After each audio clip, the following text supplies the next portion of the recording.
नमस्कार दोस्तों, मैं आपका दोस्त राम रघुवंशी स्वागत करता हूं आपके अपने YouTube channel online study with DK पर। प्यारे बच्चों, आज की इस क्लास में जो प्रदूषण वाला टॉपिक है, जैसे जल प्रदूषण, वायु प्रदूषण, मृदा प्रदूषण, ध्वनि प्रदूषण, ऐसे तमाम प्रकार के जितने भी प्रदूषण हैं, उन प्रदूषण से संबंधित जो भी प्रश्न एग्जाम में आ सकता है, उन सभी प्रश्नों की आज हम चर्चा करने वाले हैं। प्यारे बच्चों, इस क्लास में हमने टोटल 50 प्रश्नों को रखा है जो कि आप लोगों के सामने हैं। ठीक, एक एक करके हम इन प्रश्नों की चर्चा करने वाले हैं। जैसे कि आप लोग देख सकते हैं कि यह टोटल 50 प्रश्न की हम चर्चा करने वाले हैं, और केवल यह 50 प्रश्न नहीं, इन 50 से आप देखेंगे तो आपके पास 150 से 200 प्रश्न कवर होने वाले हैं, क्योंकि हम इन प्रश्नों की व्याख्या की भी चर्चा करने वाले हैं। जैसे कि बच्चों आप लोगों को पता है, प्रत्येक दिन आप लोगों के लिए ऑनलाइन स्टडी विद डीके आपका परिवार प्रत्येक दिन क्लास ला रहा है। यदि आप लोगों को वीडियो पसंद आते हैं तो वीडियो को लाइक करें, और यदि चैनल को आपने सब्सक्राइब नहीं किया है तो चैनल को जरूर सब्सक्राइब करें। चलिए क्लास की शुरुआत करते हैं एक बेहतरीन और शानदार प्रश्न के साथ में। चलिए बच्चों, पहला प्रश्न है आप लोगों के सामने कि इनमें से मुंबई और कोलकाता जैसे शहरों में प्रमुख वायु प्रदूषक है। यानी कि आप लोगों के सामने दे रखा है कि मुंबई जैसे कि जो एक बड़े शहरों के रूप में जैसे नाम आता है, तो मुंबई और एक और किसके बारे में दे रखा है बच्चों आप लोगों के सामने, तो मुंबई और दे रखा है कोलकाता। ठीक, तो मुंबई और कोलकाता जैसे शहरों में वायु प्रदूषक कौन है, तो CO यानी कि कार्बन मोनोऑक्साइड है, SO2 जिसे कहीं ना कहीं बोला जाता है प्यारे बच्चों सल्फर डाइऑक्साइड, शैवाली बीजाणु, ओजोन या हाइड्रोकार्बन्स। तो यहां पर इस प्रश्न की यदि हम बात करें तो मुंबई और कोलकाता जैसे शहरों में जो वायु प्रदूषक के रूप में जो कार्य करता है, ध्यान रखना वो क्या है, कार्बन मोनोऑक्साइड एवं सल्फर डाइऑक्साइड। जैसे कि आप लोगों को पता है कि कहीं ना कहीं हम जो ईंधन को जलाते हैं, ठीक, तो ईंधन को जलाने के बाद जो एक तरीके से धुआं निकलता है, वो धुआं निकलने के रूप में यदि देखा जाए तो वो होता है एक तरीके से कार्बन। और ये कार्बन जो है एक तरीके से मानव के शरीर के लिए या हमारे पर्यावरण के लिए बहुत ज्यादा क्या होता है, हानिकारक होता है बच्चे। चलिए अगला प्रश्न है आप लोग सामने कि इनमें से किसको या इनमें से किससे ताजमहल को क्षति पहुंच रही है। जो ताजमहल है बच्चों, उस ताजमहल को जो क्षति पहुंच रही है वो किसकी वजह से पहुंच रही है, तो मथुरा तेल शोधनशाला से निकले वायु प्रदूषकों के द्वारा, यमुना में बाढ़ से, या अधिक ताप पर संगमरमर के अपघटन से, उपयुक्त में से कोई नहीं। आप सभी को पता है जैसे ताजमहल की यदि हम बात करें तो ये ताजमहल कहां पर स्थित है, तो ये आगरा में स्थित है। ठीक, वहीं यदि हम बात करें प्यारे बच्चों आप लोग सामने की जो ताजमहल है, इस ताजमहल की यदि हम बात करें इसका निर्माण किसने करवाया था, तो ये निर्माण करवाया था किसके द्वारा बच्चों, शाहजहां के द्वारा, जो स्थापत्य कला एक बेहतरीन नमूना माना जाता है। ठीक, तो इसमें यदि देखा जाए तो इसको जो क्षति पहुंच रही है वो पहुंच रही है किसके द्वारा, मथुरा तेल शोधनशाला से जो निकले वायु प्रदूषक हैं उनके द्वारा। वहीं आप लोगों को बता दूं मैं कि ताजमहल को क्षति पहुंचने में एक दूसरा कारण यह भी है कि अम्लीय वर्षा, कौन सी वर्षा बच्चों, अम्लीय वर्षा के दौरान भी कहीं ना कहीं ताजमहल को क्या पहुंच रही है, क्षति पहुंच रही है। ये आप लोगों को ध्यान रखना है। ठीक है, चलिए अगला प्रश्न है आप लोगों के सामने, बहुत ही शानदार प्रश्न है कि प्रदूषकों के रूप में फेनोलिक्स को गंदे पानी से निम्न में से किसका प्रयोग करके निकाला जा सकता है। यानी कि प्यारे बच्चों जो प्रदूषक हैं, उन प्रदूषकों के रूप में फेनोलिक्स को, किसकी बात हो रही है यहां पर, फेनोलिक्स को गंदे पानी से निम्न में से किसका प्रयोग करके निकाला जा सकता है, तो बहुलक अधिशोषक का प्रयोग करके, आयरन विनिमय रेजिन तकनीक का प्रयोग करके, उत्क्रम प्रसारण विधि का प्रयोग करके, या इलेक्ट्रोलाइट अपघटन तकनीक का प्रयोग करके। तो प्रदूषकों के रूप में जो फेनोलिक्स है बच्चों, उसको गंदे पानी से निकालने के लिए किसका प्रयोग किया जाता है, तो ध्यान रखना बहुलक अधिशोषक का प्रयोग किया जाता है। किसका किया जाता है, बहुलक अधिशोषक का प्रयोग किया जाता है, ये आपको ध्यान रखना है। ठीक है, चलिए अगला प्रश्न है, 4th नंबर का प्रश्न है। ठीक, निम्नलिखित में से कौन सी गैस हीमोग्लोबिन से संयोग कर रक्त में एक विषैला पदार्थ बनाती है। ठीक, यानी कि ऐसी कौन सी गैस है जो कहीं ना कहीं हीमोग्लोबिन के साथ संयोग कर रक्त में कैसा पदार्थ बनाती है बच्चों, एक तरीके से विषैला पदार्थ बनाती है। यदि हम हीमोग्लोबिन की बात करें तो हीमोग्लोबिन का जो लाल रंग होता है वो किसके कारण होता है बच्चों, तो ये हीमोग्लोबिन का लाल रंग जो होता है वो हीम वर्णक के कारण होता है। किसके कारण होता है, ये हीम वर्णक के कारण होता है। या फिर हम यूं बोलें कि कहीं ना कहीं जैसे आप लोगों ने मंगल ग्रह के बारे में सुना होगा, तो जो मंगल ग्रह है, इस मंगल ग्रह को क्या बोलते हैं, लाल ग्रह कहते हैं, ये आप लोगों को याद होगा। ठीक, लेकिन यहां पर क्या है, हीम नामक वर्णन होने के कारण ब्लड का रंग कैसा होता है, लाल होता है। तो इसमें हीमोग्लोबिन में यदि देखा जाए तो कहीं ना कहीं इससे कौन सी गैस संयोग करती है कि एक विषैला पदार्थ बन जाता है, तो ऑक्सीजन, ठीक, carbon monoxide, CO2 carbon dioxide या मेथेन? तो इस प्रश्न का सही उत्तर हो जाएगा चौथे का कार्बन मोनोऑक्साइड। यदि हमारे हीमोग्लोबिन के साथ यदि प्यारे बच्चों क्या मिल जाए, हीमोग्लोबिन के साथ यदि देखा जाए तो कहीं ना कहीं आप लोगों के सामने जो है CO मिल जाए तो एक तरीके से क्या हो जाएगा प्यारे बच्चों, ये हो जाएगा आप लोगों के सामने क्या, एक विषैला पदार्थ। चलिए अगला प्रश्न है आप लोगों के सामने और बहुत ही शानदार प्रश्न है कि इनमें से कौन एक वाहन प्रदूषण का भाग नहीं है? यानी कि आप लोगों के सामने चार ऑप्शन दे रखे हैं, carbon monoxide, sulphur dioxide, nitrous oxide एवं हाइड्रोजन। इन चारों में से यदि देखा जाए तो जो वाहन है, इन वाहनों से जो धुआं निकलता है उस धुएं में कौन सा रूप शामिल नहीं है, जो आप लोगों को बताना है। ठीक, तो आपको carbon monoxide, sulphur dioxide, nitrous oxide या हाइड्रोजन? तो इस प्रश्न का सही उत्तर हो जाएगा प्यारे बच्चों क्या, हाइड्रोजन। ठीक, तो हाइड्रोजन एक तरीके से देखा जाए तो ये वाहन प्रदूषण का भाग नहीं है। चलिए अगला प्रश्न है और जबरदस्त प्रश्न है आप लोगों के सामने कि जल प्रदूषण को मापने हेतु निम्नलिखित में से कौन सी जांच की जाती है? जैसे जल जो है, अब जल प्रदूषण कैसे होता है, तो जल प्रदूषण के बारे में यदि हम बात करें तो जो नदी है, इस नदी में यदि अपमार्जक या फिर साबुन का यदि प्रयोग किया जाता है, किस किस का बच्चों, अपमार्जक का या फिर साबुन का प्रयोग किया जाता है, तो एक तरीके से देखा जाए तो नदी का जो जल है प्रदूषित हो जाता है। ठीक, नहाने में इसका प्रयोग कर सकते हैं, कपड़े वॉश करने में इसका प्रयोग कर सकते हैं। दूसरे रूप में यदि देखा जाए तो जो जानवर है, उन जानवरों के मरने के बाद नदियों में छोड़ दिया जाता है या उनको जानवरों को उनमें बहा दिया जाता है, तो भी एक तरीके से क्या हो सकता है, जल प्रदूषण। या फिर हम जैसे हमारे खेतों में कीटनाशक का प्रयोग करते हैं और वही कीटनाशक यदि नदियां या तालाब में चला जाता है तो वह क्या हो जाता है, जल प्रदूषण कहलाता है। तो ऐसे तमाम कारण है। या फिर यदि देखा जाए तो जो फैक्ट्री वगैरह है, उन फैक्ट्री वगैरह से जो जल निकलता है वो जल यदि नदी वगैरह में चला जाता है तो कहीं ना कहीं उससे भी क्या होता है, जल प्रदूषण होता है। तो ऐसे जल प्रदूषण को मापने के लिए जिस तकनीक का प्रयोग किया जाता है वह तकनीक कौन सी है? ऑप्शन में है आप लोगों के सामने, बताइए बच्चों क्या है। ठीक, तो biomedical oxygen demand, biomechanical oxygen demand, medical oxygen demand या उपयुक्त में से कोई नहीं।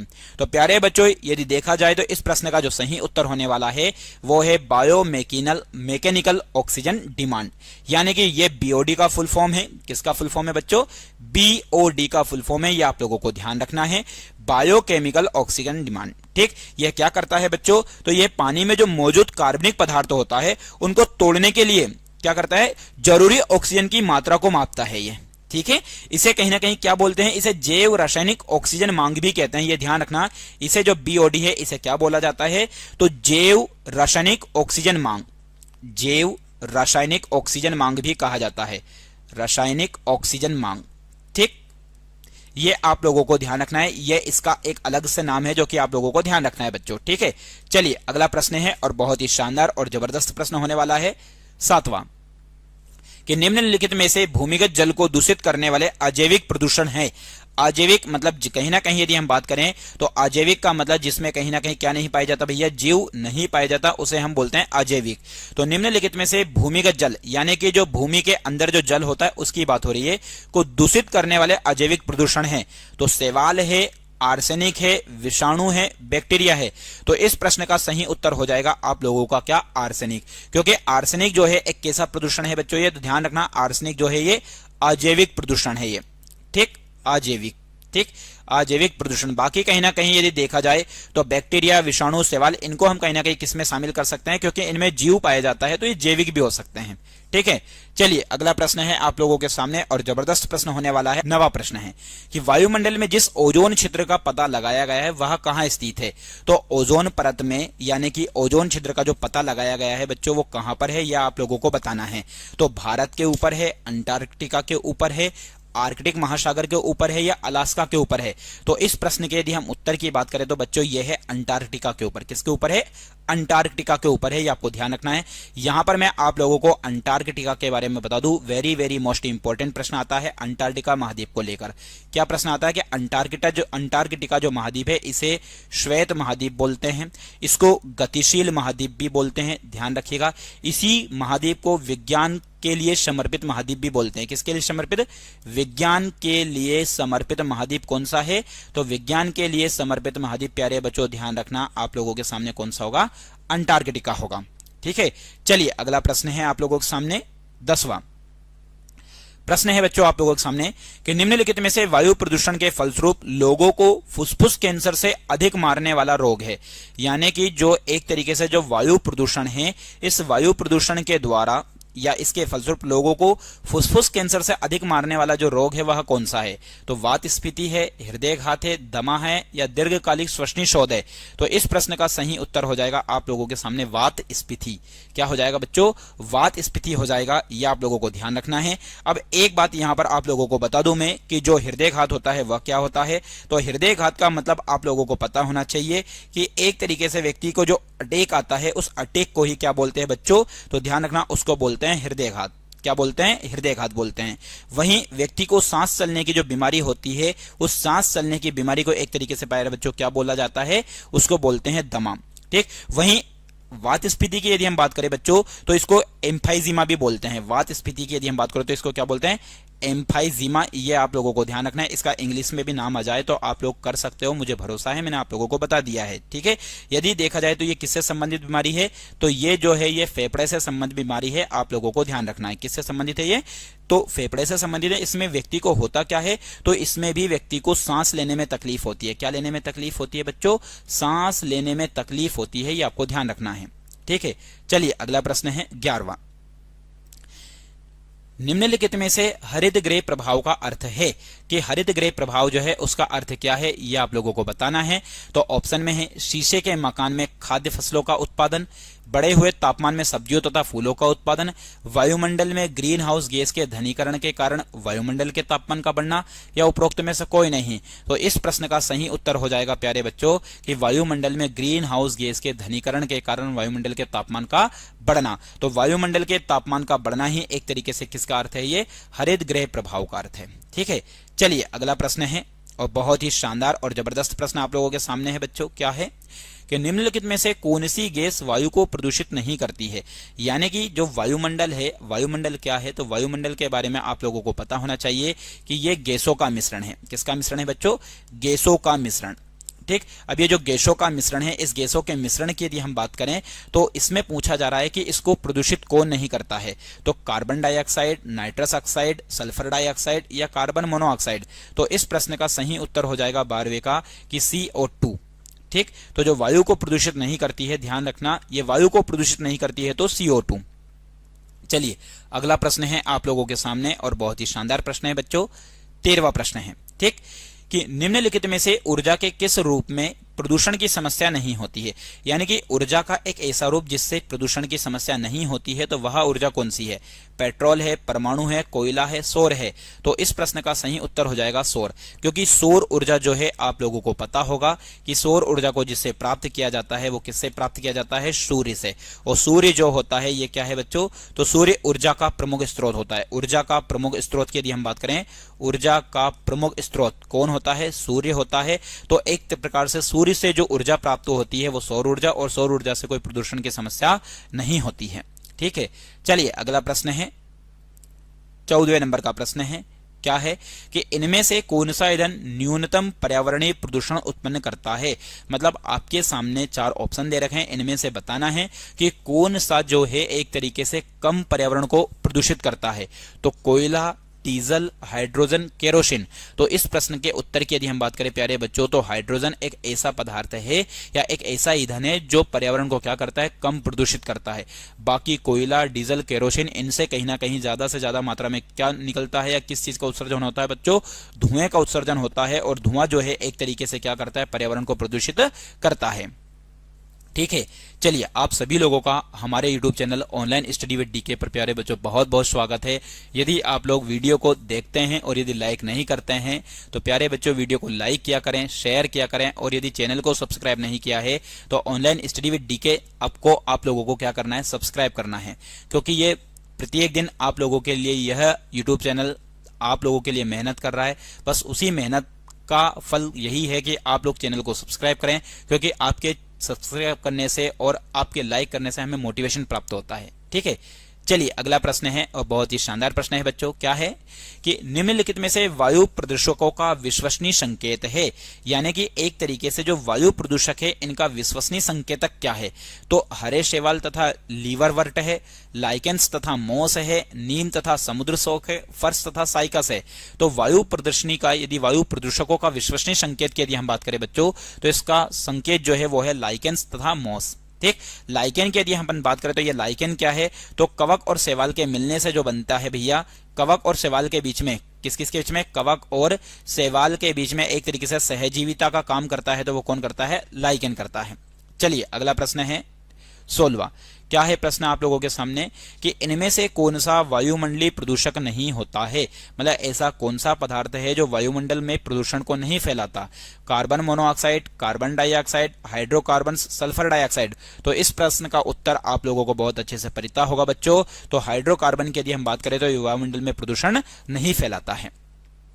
चलिए अगला प्रश्न है आप लोगों के सामने। क्या है, लोहे की खानों में काम करने वाले मजदूरों में लोह सकितमयता रोग होने का कारण है। बहुत ही अच्छा प्रश्न है बच्चों। क्या प्रश्न है आप लोगों के सामने कि लोहा सकितमयता, ये प्रश्न आता है एग्जाम में, तो ये किसकी वजह से आता है, यह आप लोगों को बताना है कि ये है क्या। ठीक है, ऑप्शन में है आप लोगों के सामने, क्या है, मरकरी है, सिलिका है, कैडमियम है, सीसा है। किसकी वजह से यह रोग होता है यह आप लोगों को बताना है। ठीक है, चलो बच्चों बताइए सभी लोग, क्या है ये रोग। मरकरी की वजह से होता है, सिलिका की वजह से होता है, या फिर यदि देखा जाए तो प्यारे बच्चों किसकी वजह से, ये आपके सामने सीसा की वजह से। चलिए मैं आप लोगों को बता दूं कि यह जो रोग होता है, यह होने वाला जो रोग है प्यारे बच्चों, बहुत ही इंपॉर्टेंट प्रश्न है, एग्जाम में आता है। ये जिसकी वजह से होता है, यह होता है सिलिका की वजह से। किसकी वजह से होता है, ये सिलिका की वजह से होता है, क्योंकि जो मजदूर काम करते हैं तो काम करने के दौरान ये कहीं ना कहीं जो अयस्क होता है ये व्यक्ति के शरीर में पहुंच जाता है। ठीक है, चलिए अगला प्रश्न है आप लोगों के सामने 18वें नंबर का प्रश्न है कि निम्नलिखित में से मानव जनित पर्यावरण प्रदूषण कहलाते हैं, यानी कि ऐसे प्रदूषण जो मानव के द्वारा होते हैं या मानव के द्वारा फैलते हैं, तो उन्हें परजैविक कहते हैं, प्रतिजैविक कहते हैं, पीड़ाहारी कहते हैं या ह्यूमेलिन कहते हैं। तो मानव जनित पर्यावरण प्रदूषण जो होते हैं बच्चों, ध्यान रखना, उन्हें बोला जाता है क्या, परजैविक कहा जाता है। ठीक है, चलिए अगला प्रश्न है, इनमें से कौन अधिकतम ध्वनि प्रदूषण करता है, यानी कि जो ध्वनि प्रदूषण है, ध्वनि प्रदूषण क्या होता है, जैसे डीजे का जो साउंड होता है वो भी एक तरीके से देखा जाए तो ध्वनि प्रदूषण को करता है। वहीं वाहनों की जो आवाज होती है, उन वाहनों से निकली हुई आवाज से भी एक तरीके से कौन सा प्रदूषण होता है बच्चों, ध्वनि प्रदूषण होता है। ठीक है, तो इनमें से जो ज्यादा ध्वनि प्रदूषण का कारण है वह क्या है, जेट उड़ान है, पॉप संगीत है, भारी ट्रक यातायात है या निर्वाचन सभाएं हैं। तो इस प्रश्न का जो सही उत्तर हो जाएगा वो हो जाएगा जेट उड़ान। इस जेट उड़ान से कहीं ना कहीं ज्यादा मात्रा में क्या होता है, ध्वनि प्रदूषण होता है। चलिए अगला प्रश्न है आप लोगों के सामने और जबरदस्त प्रश्न है बच्चों कि इनमें से पृथ्वी के वायुमंडल में उपस्थित ओजोन स्तर क्या करता है। ओजोन जो स्तर है जिसे O3 के नाम से जाना जाता है, या फिर हम यूं बोले बच्चों कि ये जो जिस मंडल में पाई जाती है वो मंडल कौन सा है, तो ध्यान रखना वो है समताप मंडल। कौन सा मंडल है, समताप मंडल है। ये आपको ध्यान रखना है कि जो समताप मंडल है, इस समताप मंडल में पाई जाती है O3। इसका काम क्या है, तो ऑक्सीजन की मात्रा को नियंत्रित करना, पराबैंगनी किरणों के प्रवेश को कम करता है, या वायु प्रदूषण के लिए उत्तरदायी है, या कार्बन मोनोऑक्साइड और कार्बन डाइऑक्साइड में परिवर्तित करता है। तो इस प्रश्न का सही से उत्तर हो जाएगा प्यारे बच्चों, पराबैंगनी किरणों के प्रवेश को क्या करता है, कम करता है। और ओजोन जो दिवस मनाया जाता है वो कितनी तारीख को मनाया जाता है, 16 सितंबर को मनाया जाता है, ये आपको ध्यान रखना है।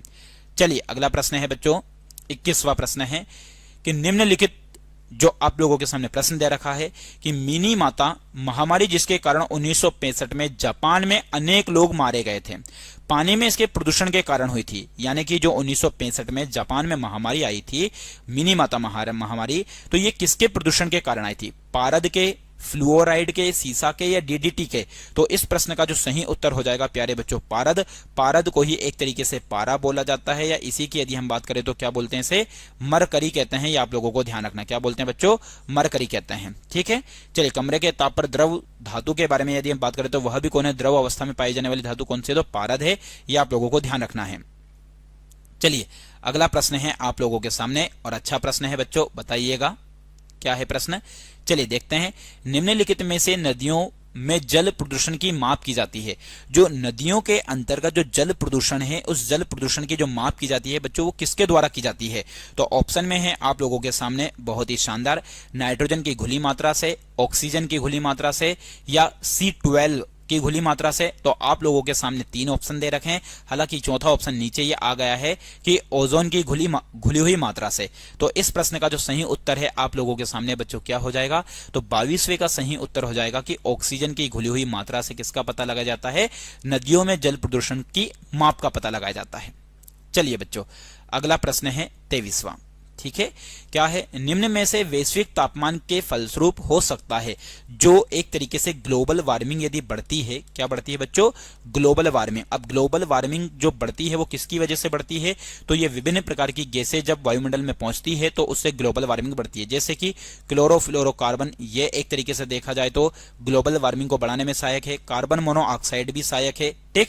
कार्बन डाइऑक्साइड भी है, कुछ मात्रा में मीथेन भी है, ज्यादा नहीं लेकिन कुछ मात्रा में मीथेन भी है। तो यह सब ग्लोबल वार्मिंग को बढ़ाने वाली है। तो इससे क्या फर्क पड़ेगा यदि वैश्विक तापमान होता है? तो फसल के स्वरूप में परिवर्तन आएगा, तट रेखा में परिवर्तन आएगा, समुद्री तल में वृद्धि होगी, या उपरोक्त सभी। तो इस प्रश्न का जो सही उत्तर हो जाएगा प्यारे बच्चों वो हो जाएगा क्या? उपरोक्त सभी। यदि एक प्रकार से ग्लोबल वार्मिंग बढ़ती है तो ये सारी चीजों में परिवर्तन देखने को मिलेगा। और ग्लोबल वार्मिंग यदि होती है या तापमान बढ़ता है तो एक सबसे बड़ा रीजन होगा जो कि आप लोगों को पता होना चाहिए, ग्लेशियर का पिघलना। किसका पिघलना? और ग्लेशियर का पिघलना जो है वो सबसे बड़ा मेन कारण रहेगा। और ग्लेशियर यदि पिघलेंगे तो इनका पानी कहां पर आएगा? नदी में। और नदी में यदि पानी आया तो नदी इसमें क्या आएगी बच्चों? बाढ़ आएगी, जिससे कहीं ना कहीं जनसंख्या बहुत ज्यादा प्रभावित हो जाएगी। चलिए अगला प्रश्न है आप लोगों के सामने 24 नंबर का प्रश्न है, यदि जल का प्रदूषण वर्तमान गति से होता रहता है तो अंततः क्या होगा? ठीक, यदि जैसे आज वर्तमान में जल प्रदूषण हो रहा है, मैंने आप लोगों को अलग अलग तरीके बताए हैं जल प्रदूषण के लिए, और जल प्रदूषण की जो जांच की जाती है वो भी आप लोगों को बताया। इसको बी और डी बोलते हैं, बायो ऑक्सीजन डिमांड बोलते हैं, bio oxygen demand, bio mechanical oxygen demand कहते हैं, ठीक, जैव रासायनिक मांग कहते हैं। इससे जांच की जाती है। तो यदि इस तरह से बढ़ता रहा तो क्या होगा? जल पादपों के लिए ऑक्सीजन के अणु अप्राप्य हो जाएंगे। जल, ये पादपों है ना, जल पादपों के लिए नाइट्रेट अप्राप्य हो जाएंगे, जल चक्र बंद हो जाएगा, वर्षा रुक जाएगी। तो प्यारे बच्चों, जल पादपों के लिए, किसके लिए? जल पादपों के लिए ऑक्सीजन के अणु अप्राप्य हो जाएंगे या कम हो जाएंगे, ये आप लोगों को ध्यान रखना है। ठीक है, तो 24 का उत्तर हो जाएगा ए। चलिए अगला प्रश्न है आप लोगों के सामने, इनमें से धूल प्रदूषण रोकने के लिए प्रयुक्त वृक्ष है, यानी एक तरीके से जो धूल प्रदूषण है, इस धूल के प्रदूषण को रोकने के लिए कौन सा वृक्ष काम में लिया जाता है? सीता, अशोक, पॉपुलर, महुआ, नीम। तो इस प्रश्न का सही उत्तर हो जाएगा आप लोगों के सामने नीम। नीम जो है एक तरीके से किसको रोकने का काम करता है? यह धूल प्रदूषण को रोकने का काम करता है। ऐसे ही एक और वृक्ष के बारे में बता दूं आप लोगों को, जेट्रोफा।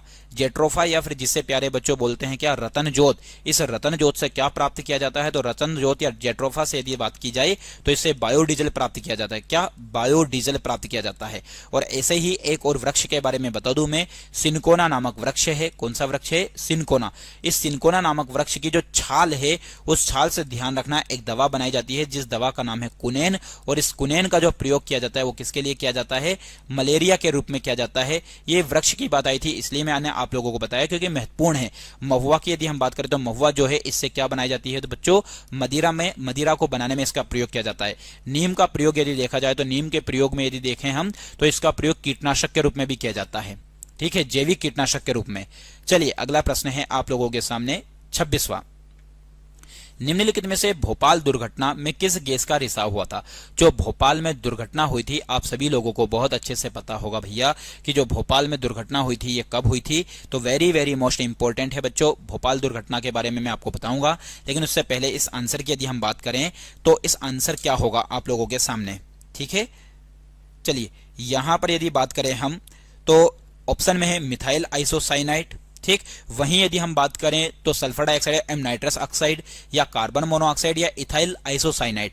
तो भोपाल के अंतर्गत जो दुर्घटना हुई थी प्यारे बच्चों, इसमें जो गैस का रिसाव हुआ था वो हुआ था मिथाइल आइसोसाइनाइड। ठीक, जिसे कहीं ना कहीं क्या बोलते हैं? इसे AMIC के नाम से जानते हैं। वहीं यदि इस घटना की यदि हम बात करें प्यारे बच्चों, भोपाल दुर्घटना जो घटना हुई थी ये 3 दिसंबर 1984 को घटना हुई थी। ये कब हुई थी? 3 दिसंबर 1984 को हुई थी, जो कि एक बहुत बड़ी घटना के रूप में जाना जाता है। ठीक, और जिस कंपनी में ये घटना हुई थी, ध्यान रखना उस कंपनी का नाम क्या था, भोपाल में स्थित कंपनी थी जिसका नाम था यूनियन कार्बाइड। कौन सी कंपनी थी ये, यूनियन कार्बाइड नामक कंपनी थी, जो कि आप लोगों को ध्यान रखना है। यूनियन कार्बाइड नामक कंपनी से कौन सी गैस का रिसाव हुआ था, मिथाइल आइसोसाइनाइड का रिसाव हुआ था, ठीक। और कहा जाता है कि ये इतना भयंकर रिसाव हुआ था कि जिसमें लगभग कितने लोगों की जान गई थी प्यारे बच्चों, तो ऐसा कहा जाता है कि लगभग 8000 लोगों की इसमें क्या हो गई थी, जान गई थी। ये आप लोगों को ध्यान रखना है। बाकी बहुत सारे लोग तो इसमें घायल हो गए थे, ये आप लोगों को पता ही होगा, ठीक है। चलिए, तो ये वेरी वेरी मोस्ट इंपॉर्टेंट प्रश्न है जो कि आप लोगों को ध्यान रखना है बच्चों, ठीक है। चलिए अगले प्रश्न की यदि हम बात करें तो अगला प्रश्न क्या होने वाला है, तो अगला प्रश्न है आप लोगों के सामने, निम्नलिखित में से भूमिगत जल के प्रवाह के साथ नीचे की ओर बहने वाले प्रदूषकों को क्या कहते हैं। अभी हम लोगों ने यह प्रश्न कवर किया है कौन सा, 26वां। अब हम बात करते हैं 27वें की, ठीक है। निम्नलिखित में से भूमिगत जल के प्रवाह के साथ जो नीचे की ओर बहने वाले प्रदूषक होते हैं उन्हें क्या कहते हैं, तो उन्हें प्रदूषण कहते हैं, स्त्राव कहते हैं, मिट्टी के कण कहते हैं या निक्षालक कहते हैं। प्यारे बच्चों, इस प्रश्न के उत्तर की यदि हम बात करें तो उन्हें बोलते हैं निक्षालक, ठीक है। चलिए अगला प्रश्न है 28वां। 28वां क्या है, हरित गृह गैसें निम्न में से कौन सी है। एक तरीके से वह गैस जो एक तरीके से ग्रीन हाउस प्रभाव को प्रभावित करती है। किसको प्रभावित करती है बच्चों, ग्रीन हाउस प्रभाव को प्रभावित करने वाली जो गैसें हैं वह कौन सी है, तो मीथेन, नाइट्रोजन, कार्बन डाइऑक्साइड एवं अमोनिया। ऐसे ही CFC, CO2, CH4, NO2, CFC, CO2, NH3, N2, CO2, O2, NO2, NH3। तो इस प्रश्न का सही उत्तर हो जाएगा क्लोरोफ्लोरोकार्बन, कार्बन डाइऑक्साइड, मीथेन और नाइट्रस ऑक्साइड। यह जो गैसें हैं एक तरीके से देखा जाए बच्चों तो ये क्या करती है, ग्रीन हाउस प्रभाव को प्रभावित करती है। चलिए अगला प्रश्न है 29 नंबर का प्रश्न है, निम्नलिखित में से मुख्य वायु प्रदूषक होता है, जो वायु को प्रदूषित करता है वह कौन है। तो ऑप्शन में है carbon dioxide, nitrogen, carbon monoxide, गंधक। तो इस प्रश्न का जो सही उत्तर हो जाएगा वो एक तरीके से वायु को प्रदूषित करता है, तो प्यारे बच्चों कार्बन मोनोऑक्साइड। चलिए अगला प्रश्न है, बहुत ही अच्छा प्रश्न है बच्चों, क्या है कि निम्नलिखित में से पराध्वनिक जेट प्रदूषण पैदा करता है और पतला करके, यानी कि एक तरीके से किसको पतला करके ये जेट प्रदूषण को पैदा करता है, O3 परत को, CO2 परत को, O2 परत को, SO2 परत को। तो एक तरीके से इस प्रश्न के यदि हम उत्तर की यदि हम बात करें तो प्यारे बच्चों इसका उत्तर हो जाएगा ओजोन परत को पतला करके ये क्या करता है, जेट प्रदूषण जो है वो पराध्वनिक प्रदूषण पैदा करता है, ठीक है। चलिए अगला प्रश्न है आप लोगों के सामने 31, ठीक, कि इनमें से कौन सी गैस पृथ्वी पर हरित गृह प्रभाव में सर्वाधिक योगदान करती है, मतलब जो ज्यादा से ज्यादा योगदान करती है किसके लिए बेटा, तो हरित गृह प्रभाव के लिए। तो methane, Freon, chlorofluorocarbon, carbon dioxide. तो इस प्रश्न का जो सही उत्तर हो जाएगा, जो ज्यादा से ज्यादा प्रभावित करती है वो है कार्बन डाइऑक्साइड, ठीक। ऐसा नहीं है कि क्लोरोफ्लोरोकार्बन नहीं करती, लेकिन ज्यादातर मात्रा में पूछा जाए तो कार्बन डाइऑक्साइड करती है। चलिए अगला प्रश्न है, पर्यावरण संरक्षण के लिए इनमें में से कौन सी अंतर्राष्ट्रीय एजेंसी कार्य कर रही है। तो इनके लिए यदि देखा जाए पर्यावरण संरक्षण के लिए, पर्यावरण का संरक्षण का मतलब क्या है, तो कि वन कटाई, जैसे वन कटाई है, इस वन कटाई के ऊपर क्या करना भैया, मतलब एक तरीके से प्रतिरोध उत्पन्न करना, या इनके लिए एक तरीके से वन कटाई के लिए नियम लागू करना, ठीक। या फिर एक तरीके से देखा जाए तो समय समय पर पर्यावरण की देखरेख करना। ये सारे के सारे यदि इन चीजों को अपनाया जाए तो क्या किया जा सकता है, पर्यावरण संरक्षण हो सकता है। तो इनके लिए कौन सी एजेंसी कार्य कर रही है, चिपको, नासा, यूएनओ, ग्रीन पीस। तो यदि देखा जाए तो पर्यावरण संरक्षण के लिए इन ऑप्शन के आधार पर जो काम कर रही है वो है ग्रीन पीस, ठीक। प्यारे बच्चों, ग्रीन पीस की यदि हम बात करें तो ध्यान रखना ग्रीन पीस की स्थापना होती है 1971 में, ठीक। इसका जो मुख्यालय है ये आप लोगों को ध्यान रखना है, इसका मुख्यालय एम्स्टर्डम में, ठीक। और एम्स्टर्डम जो पड़ता है ये कहां पर पड़ता है, नीदरलैंड में पड़ता है, ये आप लोगों को ध्यान रखना है। बाकी पर्यावरण के संरक्षण के लिए जो अलग अलग एजेंसियां काम करती है उनमें नाम आता है UNEP, ये भी पर्यावरण के लिए कार्य करती है। वहीं WWF की यदि हम बात करें तो ये भी पर्यावरण के लिए काम करती है। वहीं IUCN की यदि हम बात करें तो यह भी पर्यावरण के लिए भी काम करती है। बाकी कुछ हद तक देखा जाए तो UNO भी काम करता है, लेकिन मुख्य रूप से यदि देखा जाए तो यहाँ पर ऑप्शन के आधार पर ग्रीन पीस है। UNOP की यदि हम बात करें तो यूनाइटेड नेशन एनवायरमेंट प्रोग्राम, इसका फुल फॉर्म है, 1972 में इसकी स्थापना होती है। वर्ल्ड वाइल्ड लाइफ फंड की यदि हम बात करें तो इसकी स्थापना होती है 1961 में। और वहीं IUCN की यदि हम बात करें प्यारे बच्चों तो इसकी स्थापना होती है 1948 में, ठीक। तो यहां पर एक तरीके से इन दोनों की यदि हम बात करें वर्ल्ड वाइल्ड लाइफ फंड के बारे में तो इनका मुख्यालय जो है वो है ग्लांड नामक स्थान पर, जो कि कहां पर पड़ता है प्यारे बच्चों, ये पड़ता है स्विट्जरलैंड में, ठीक है, बहुत ही इंपॉर्टेंट जानकारी मैं आप लोगों को दे रहा हूं प्यारे बच्चों। और वहीं यदि देखा जाए तो यूएनओपी का मुख्यालय कहां पर है, यूएनईपी का, तो इसका मुख्यालय है नैरोबी में। ठीक, और नैरोबी कहां पर पड़ता है, तो ध्यान रखना नैरोबी पड़ता है केन्या में। कहां पर पड़ता है बच्चों, केन्या में पड़ता है। तो वेरी वेरी मोस्ट इंपॉर्टेंट बात मैंने आप लोगों को 32वें नंबर के क्वेश्चन से दी है। यूएनओ की यदि हम बात करें तो विश्व का सबसे बड़ा संगठन कौन सा, यूएनओ है, जिसकी स्थापना कब होती है, 1945 बच्चों, कब होती है, 1945। इसका मुख्यालय कहां पर है यूएनओ का, तो यूएनओ का मुख्यालय न्यूयॉर्क में है, ठीक है, अमेरिका में। ठीक है, चलिए अगला प्रश्न है 33। प्रश्न है निम्नलिखित में से डीडीटी होता है। डीडीटी की यदि हम बात करें तो प्यारे बच्चों ये जैव अपघटनीय प्रदूषण, प्रतिजैविक होता है, अजैव अपघटनीय प्रदूषण होता है, या उपरोक्त में से कोई नहीं। तो प्यारे बच्चों यदि हम बात करें किसके बारे में बात कर रहे हैं अभी हम, तो अभी हम बात कर रहे हैं आप लोगों के सामने किसके बारे में, डीडीटी के बारे में। तो डीडीटी जो होता है वो क्या होता है, तो ये अजैव अपघटनीय प्रदूषण होता है। क्या होता है ये, अजैव अपघटनीय प्रदूषण। अब आप लोगों को पता होना चाहिए अजैव अपघटनीय मतलब जो एक तरीके से खत्म नहीं होता है ऐसा प्रदूषण है ये। ठीक है, इसकी यदि हम बात करें तो बहुत बार एग्जाम में पूछा जाता है, क्या भैया पूछा जाता है, डीडीटी का फुल फॉर्म क्या है, तो डाई क्लोरो, लिख देता हूं मैं आप लोगों के सामने, लिख लेना इसे, है ना, डाई क्लोरो डाईफेनिल। ठीक है, डाईफेनिल, डाईफेनिल, डाईक्लोरो डाईफेनिल ट्राइक्लोरोइथेन, ये आप ध्यान रखना, ट्राइक्लोरोएथेन, ट्राइक्लोरोएथेन, ये इसका क्या है बच्चों, पूर्ण रूप है, ये आप लोगों को ध्यान रखना है। ठीक है, ये एक ऐसा रासायनिक होता है जिसका इस्तेमाल जो होता है प्यारे बच्चों किसके रूप में किया जाता है, कीटनाशक के रूप में किया जाता है। डीडीटी का जो प्रयोग है वो किसके रूप में किया जाता है, कीटनाशक के रूप में किया जाता है, ये आप लोगों को ध्यान रखना है। और यदि देखा जाए तो ये कैसा होता है, तो गंधहीन एवं रंगहीन होता है। ये कैसा होता है, गंधहीन होता है। और गंधहीन के साथ साथ यदि देखा जाए तो डीडीटी जो होता है वो कैसा होता है बच्चों, तो एक ऐसा पदार्थ होता है जिसे हम रंगहीन कह सकते हैं।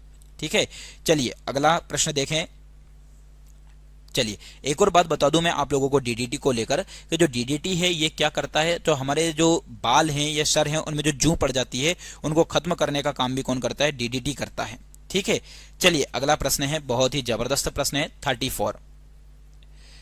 क्या प्रश्न है बच्चों, निम्नलिखित में से कौन जैव निम्नीकरणी है। एक तरीके से जैव निम्नीकरणी का मतलब जिसे समाप्त किया जा सकता है, तो एल्यूमिनियम है, प्लास्टिक है, कागज है, डीडीटी है। तो प्यारे बच्चों एक तरीके से कागज जो है वो जैव निम्नीकरणी है क्योंकि इसे आसानी से क्या किया जा सकता है, समाप्त किया जा सकता है। चलिए अगला प्रश्न है बच्चों आपके सामने 35। निम्न में से किसमें वायुमंडल में कार्बन डाइऑक्साइड का निर्माण मुख्यतः हुआ है।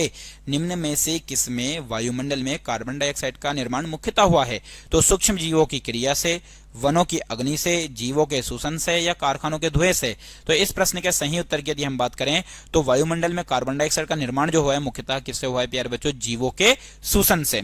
ठीक है, चलिए अगला प्रश्न है 36। निम्नलिखित में से वायुमंडल में उपस्थित ओजोन परत अवशोषित करती है। ये इंफ्रारेड किरणों को, कॉस्मिक किरणों को, अल्ट्रावायलेट किरणों को, सभी विकिरणों को। तो जो ओजोन परत है ये करती है अल्ट्रावायलेट किरणों को, जिन्हें हम पराबैंगनी किरणें कहते हैं। ठीक, जैसे प्यारे बच्चों आप लोगों के सामने लिखा है कि you are all very welcome to our YouTube channel online study with DK.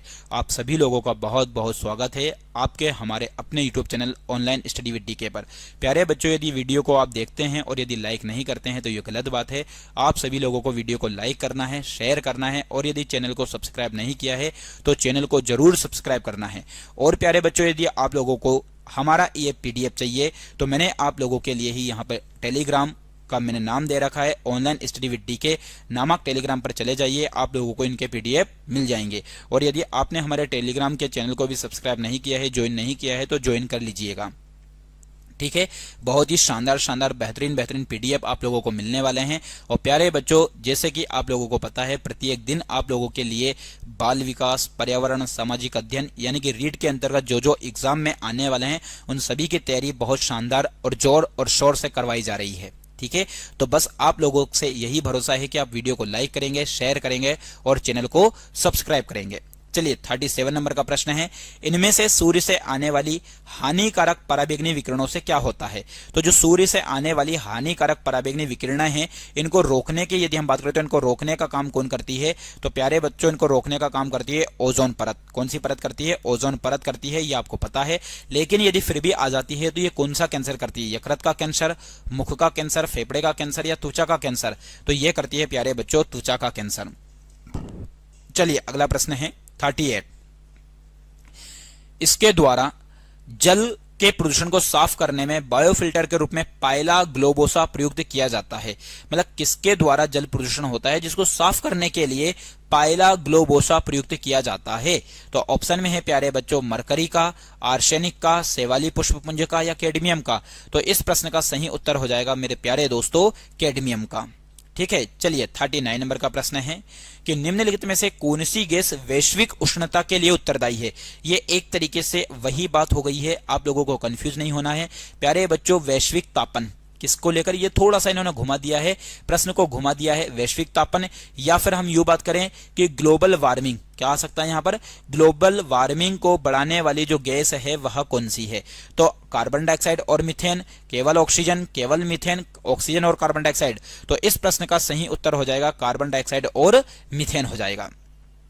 चलिए अगला प्रश्न है 40 नंबर का प्रश्न है बच्चों कि औद्योगिक बहिस्त्राव द्वारा किए जाने वाले जल प्रदूषण को रोकने के लिए इनमें से कौन से अपतरण को उपयोगी पाया जाता है? मतलब एक तरीके से जो औद्योगिक क्षेत्र है उनसे जो जल निकाला जाता है उस जल के प्रदूषण को रोकने के लिए किसका प्रयोग किया जा सकता है?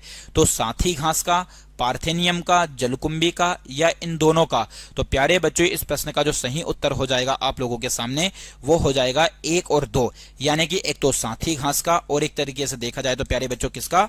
पार्थेनियम का। तो इन दोनों के प्रयोग करके जो औद्योगिक है, इन औद्योगिक क्षेत्रों से जो जल निकलता है उनकी यदि हम बात करें तो उनसे कहीं ना कहीं क्या पाई जा सकती है सर? निजात पाई जा सकती है। यह आप लोगों को ध्यान रखना है।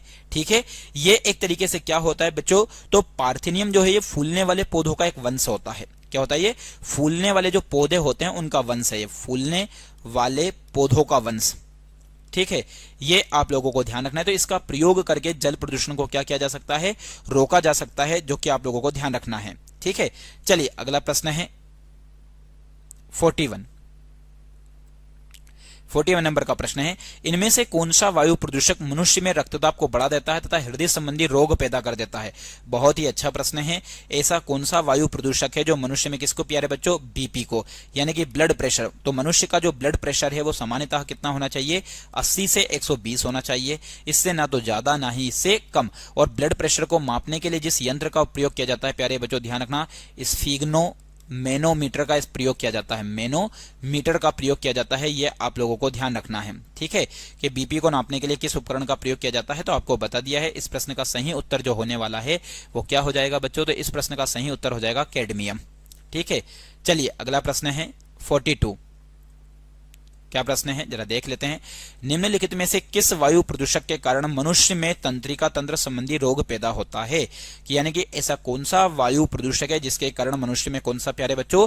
तंत्रिका तंत्र। अब तंत्रिका तंत्र का मतलब होता है नर्व सिस्टम। प्यारे बच्चों कौन सा सिस्टम होता है? ये नर्व सिस्टम। अब एक तरीके से यदि देखा जाए तो मनुष्य में जो सूचनाओं का आदान प्रदान होता है प्यारे बच्चों, किसका? सूचना का आदान प्रदान जिसकी वजह से होता है वो क्या है? तो सूचना का आदान प्रदान प्यारे बच्चों जो होता है वो तंत्रिका तंत्र के ही द्वारा होता है। जैसे हमें गर्म लगना, कांटे का चुभना, या एक तरीके से हम देखें तो किसी भी जंतु के काट लेने से अपने हाथ को एकदम दूर खींचना, ये सब किसकी वजह से होता है? तंत्रिका तंत्र की वजह से होता है। ठीक, तो इसको प्रभावित करने वाला जो वायु प्रदूषक है वो कौन सा है? सीसा, सितिका, पारा, कैडमियम। तो इस प्रश्न की यदि हम बात करें प्यारे बच्चों तो इस प्रश्न का सही उत्तर हो जाएगा सीसा। चलिए अगला प्रश्न है 43। क्या है प्यारे बच्चों? इस क्लास के अंतर्गत पूरे मैंने पर्यावरण प्रदूषण से संबंधित टोटल 50 प्रश्न लिए हैं। बस आप लोग बने रहिए। मैंने आपसे कहा है केवल 50 नहीं, 50 से आज की क्लास में आप 200 क्वेश्चन कवर कर लेकर जाने वाले हैं। इनमें से कौन सा जैव निम्नीकरणीय प्रदूषण है?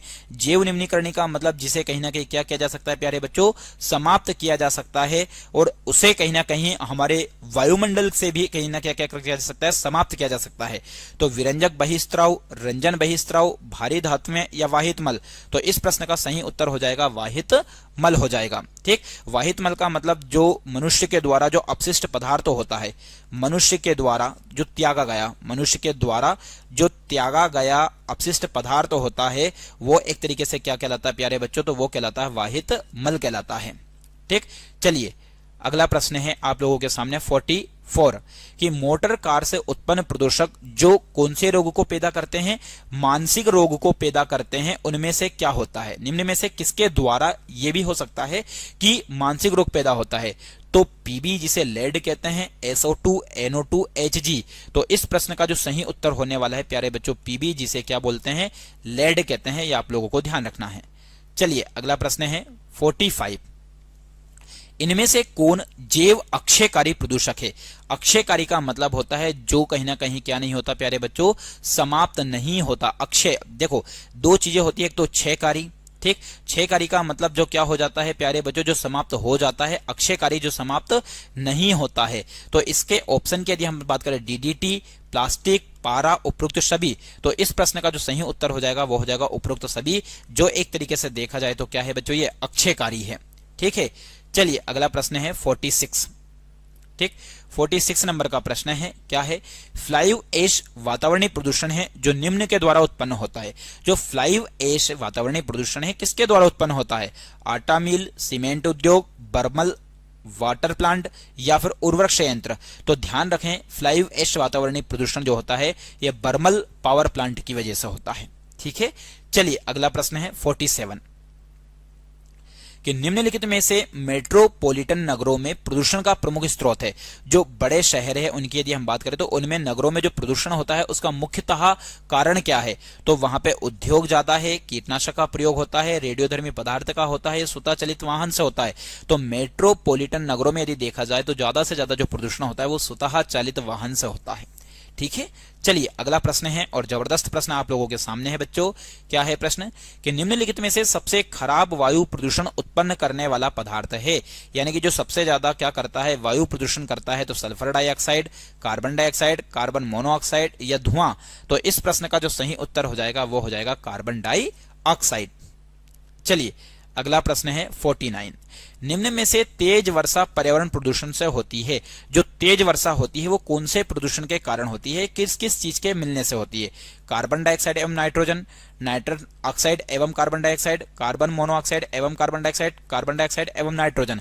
तो इस प्रश्न के उत्तर की यदि हम बात करें बच्चों तो इस प्रश्न का सही उत्तर हो जाएगा नाइट्रस ऑक्साइड एवं कार्बन डाइऑक्साइड दोनों यदि मिलती है तो क्या होती है, तेज वर्षा होती है। चलिए अगला प्रश्न है सभी लोगों के सामने और बेहतरीन और शानदार प्रश्न है। निम्नलिखित में से कार्बन मोनोऑक्साइड एक प्रदूषक है, ठीक, क्योंकि यहां तंत्रिकाओं को निष्क्रिय करती है, ग्लाइकोलिसिस का संदमन करती है, ऑक्सीजन से सहयोग करती है, हीमोग्लोबिन से सहयोग करती है। तो बहुत ही शानदार और जबरदस्त प्रश्न है प्यारे बच्चों। तो एक तरीके से देखा जाए तो कार्बन मोनोऑक्साइड जो है वो किसके साथ सहयोग करती है, तो हीमोग्लोबिन के साथ सहयोग करती है। तो इसलिए आप लोगों को ध्यान रखना है ये क्या है, प्रदूषक के रूप में है। ठीक है, तो प्यारे बच्चों आज की इस क्लास में हमने टॉप 50 प्रश्न की चर्चा की है। जो टॉप 50 प्रश्न किससे संबंधित थे, हमारे प्रदूषण से संबंधित थे। यदि आप लोगों को वीडियो पसंद आया हो तो प्यारे बच्चों वीडियो को लाइक करें, शेयर करें, और यदि अभी तक आपने अपने YouTube channel online study with DK को सब्सक्राइब नहीं किया है तो इसको जरूर सब्सक्राइब करें। सभी लोगों का जुड़ने के लिए बहुत बहुत बहुत धन्यवाद। जय हिंद, जय भारत।